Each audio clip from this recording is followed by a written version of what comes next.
Hi, you're listening to Sharing Values Across Borders, a podcast featuring Christoph Stuckelberger as he recounts the first 20 years of the Globethics story.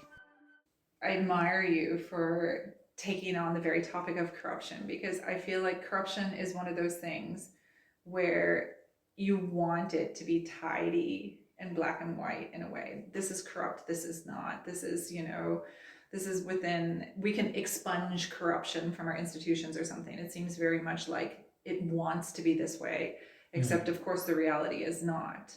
And, one of the things that came up for me when you're talking about the elections, of course, handing cash to an official, that's clear corruption, that's clear bribery. But then there's so much that just, makes me question, is this corruption or not? So, Cambridge Analytica scandal, right? I'm thinking of the Brexit referendum, where one of the jobs of Cambridge Analytica was to ferret out arguments that would appeal to people who would normally vote against Brexit. And one of the arguments they found was passport equality. And that would have appealed to progressive voters who would otherwise not support passport equality. Means... So they say, well, why are people from the European Union privileged? Why do people who have, a Dutch or German or French passport privileged in the United Kingdom? So they said Brexit would bring about passport equality. All passports would be treated equal. And that was the line of reasoning that they used to appeal to a very small segment of voters that would otherwise vote against Brexit, but to kind of convince them to vote for Brexit, and it was really clever and it was really data driven. They found this one argument, and then what they did is developed marketing campaigns based upon that, even though knowing it was, pushing a line of reasoning that was a little bit flawed and all that kind of stuff. And it put it kind of on a tipping point. Now, something like that is kind of in the neighborhood of corruption, but is it really corruption? And then I also, one of the other things that stood out for me when you're speaking is about equal and fair access to resources. And there's so much about this access. But then I think about myself. I have two first world passports. I'm a native English speaker. I'm white, I'm straight, I have a PhD. Just by virtue of who I am, I have access. I have access to spaces. I have access to resources. I have access to so much, and I wonder then, is that me exercising corruption, or is this my own complicity in corruption? This kind of thing. I'm also kind of playing with this idea, how much are we kind of just, fish in a corrupt pond in a way, Yeah, you raise an important point, and I am really not in favor of now calling everything all evil corruption.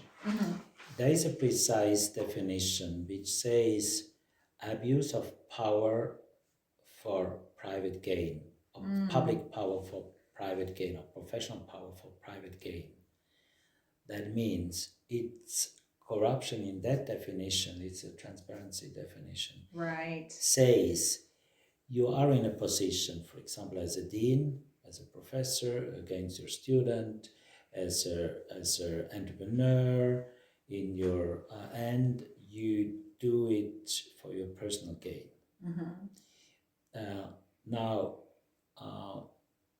that has to be interpreted, but it means not every wrongdoing is corruption. Some is just fraud. It's simple fraud. Yeah. And not every fraud is corruption. It's just you misuse money. And right. Corruption is always an interaction between a corrupter and a corrupted person.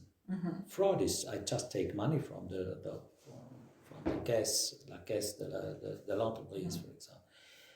But corruption is I want to get something for me, for example, a certificate or a position or whatever, or money, and I corrupt somebody, or I ask somebody to pay me. So to get a favor.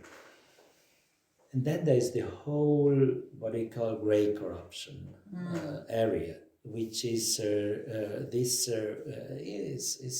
is nepotism, is a kind of gray. If you are an entrepreneur and you employ your son in your company, that's not corruption and not nepotism. This is just an entrepreneur is free to employ whoever he wants, and he can take his son or his daughter and take over later the company. That's not corruption.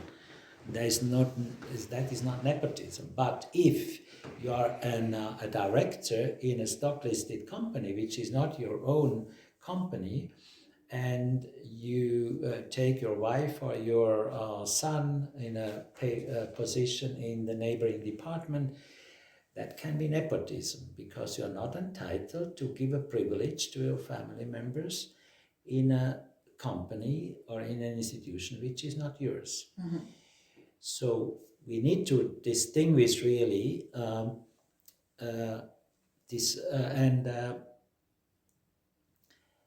and in election, I think the whole thing that you say with the manipulation of election is not, I would not call it corruption per se. There can be corrupt elements in it, certainly, but these are other, I would say, manipulating mechanisms which, of course, have an influence on fair access to procedures. For example, that my vote has the same weight as another vote. Mm-hmm.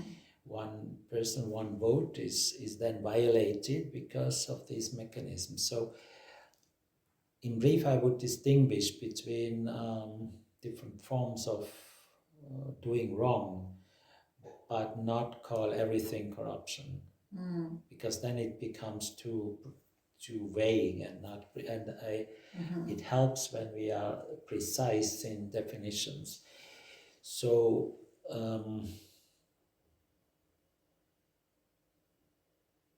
You just make then in the book or in the podcast a link to my book. That is the easiest. There we go. No, I mean, why not? Yeah, why not? Why not? Yeah, why not? They're there. Let's do it. That sounds good. Okay, let's touch on one more topic, and then we'll do a little bit of a reset.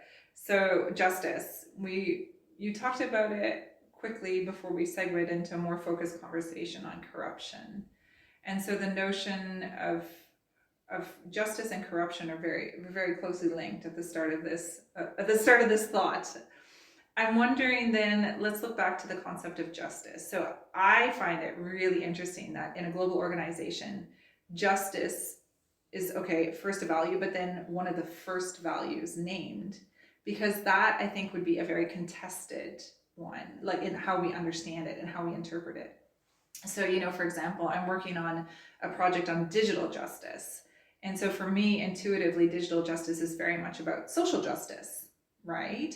But for other folks, for example, I have a contact in the Middle East. They think of it all in terms of like jurisprudence, legality. Justice is very much about, like laws and punishment and these kind of notions. And similarly, too, for me, justice is about the common good, whereas others might have a much more individualistic notion of justice. So then how does justice figure in the Globethics story, and what is the character of justice in this context?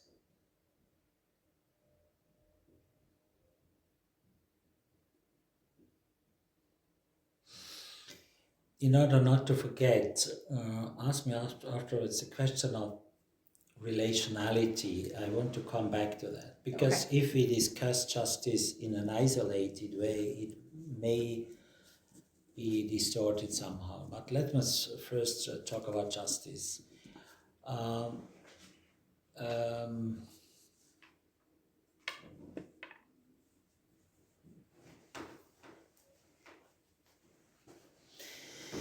I think the core of justice is the basic notion of the human rights. That means all human beings are equal in principle. That does not mean that we have a lot of differences, male, female, old, young, cultural differences, capacity differences, more intellectual, more with handicraft skills, and so on. But so justice does not mean we are all equal, but it means we have equal value or equal rights.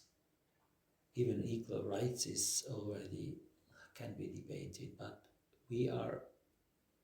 That's why I come with this notion of dignity. We have a fundamental dignity as human beings. That is the core for me for justice. We have to respect that you and me, we are human beings, full stop. Now, but how now to translate that? That does not mean that we have in two main concepts since Aristotle. One is to say equality. So one person in law has the same rights in court than the other.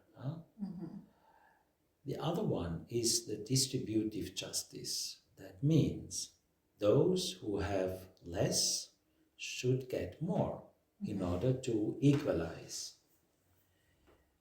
So it's not one equal one, but we have an inequality, and how to balance that inequality.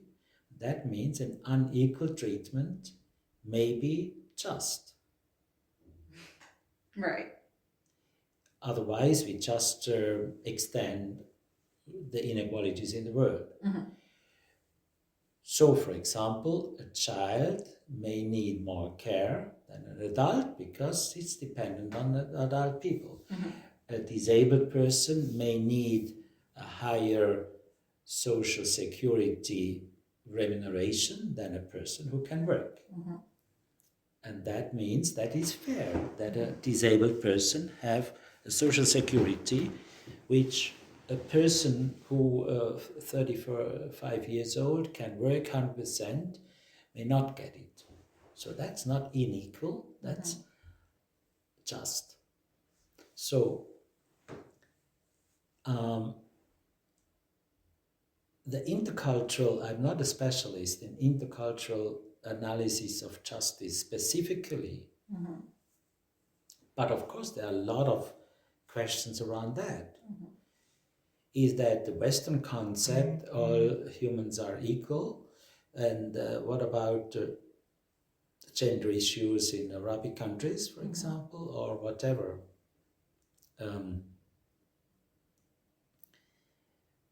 I would say, my experience is that in Globethics, we can say that the notion of equal access is acceptable throughout